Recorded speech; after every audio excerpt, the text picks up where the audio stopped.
भूमि की ओर आ रहा है।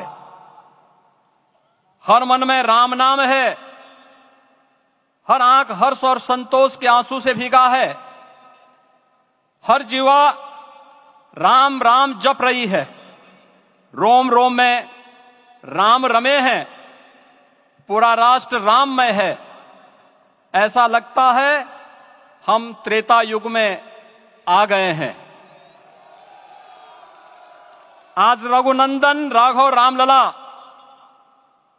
हमारे हृदय के भावों से भरे संकल्प स्वरूप सिंहासन पर विराज रहे हैं। आज हर राम भक्त के हृदय में प्रसन्नता है, गर्व है और संतोष के भाव हैं। आखिर भारत को इसी दिन की तो प्रतीक्षा थी। भाव विभोर कर देने वाली इस दिन की प्रतीक्षा में लगभग 5 शताब्दी व्यतीत हो गई।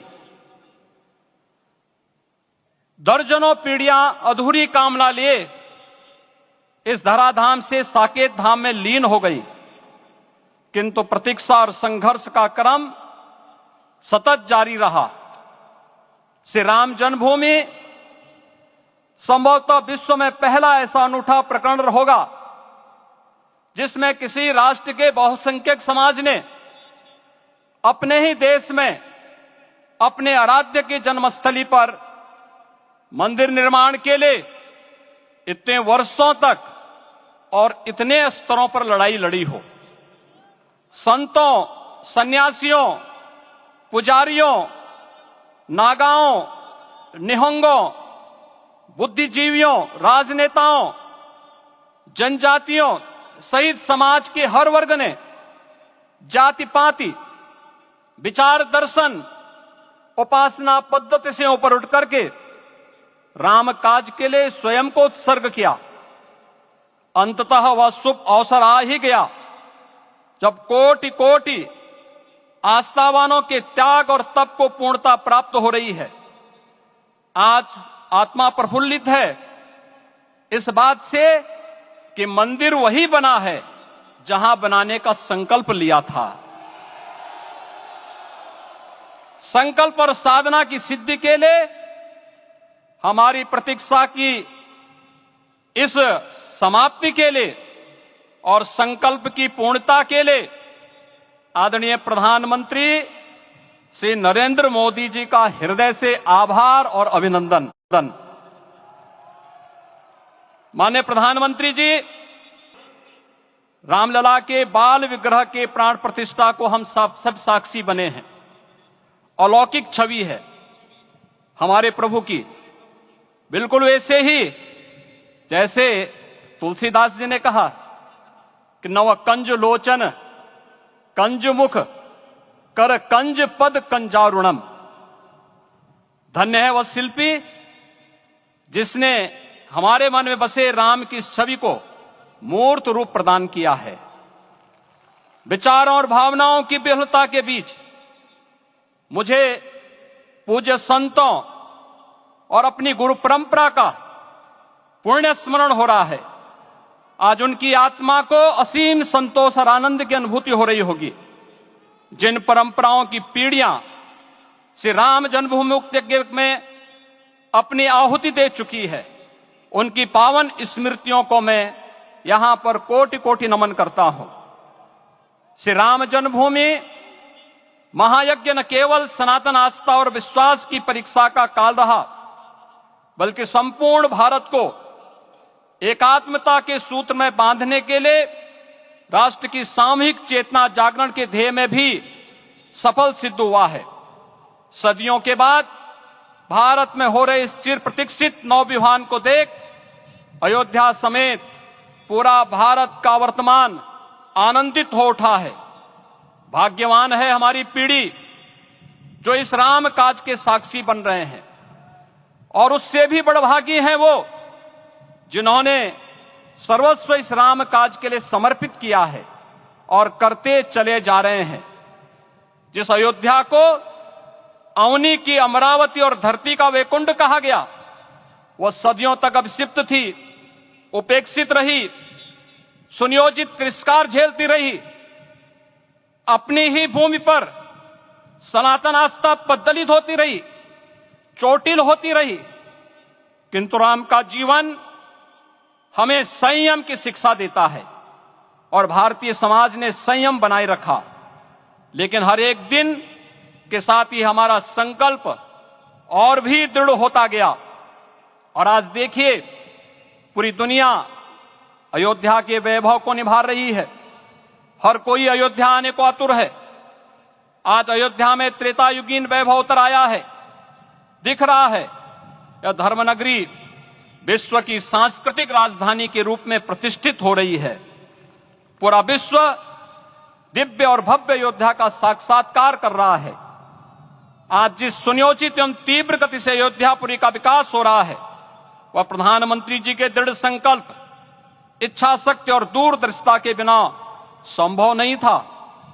कुछ वर्ष पहले कल्पना से परे था कि अयोध्या में एयरपोर्ट होगा, यहां के नगर के भीतर 4 लेन की सड़कें होंगी, सरयू जी में क्रूज चलेंगे, अयोध्या की खोई गरिमा वापस आएगी।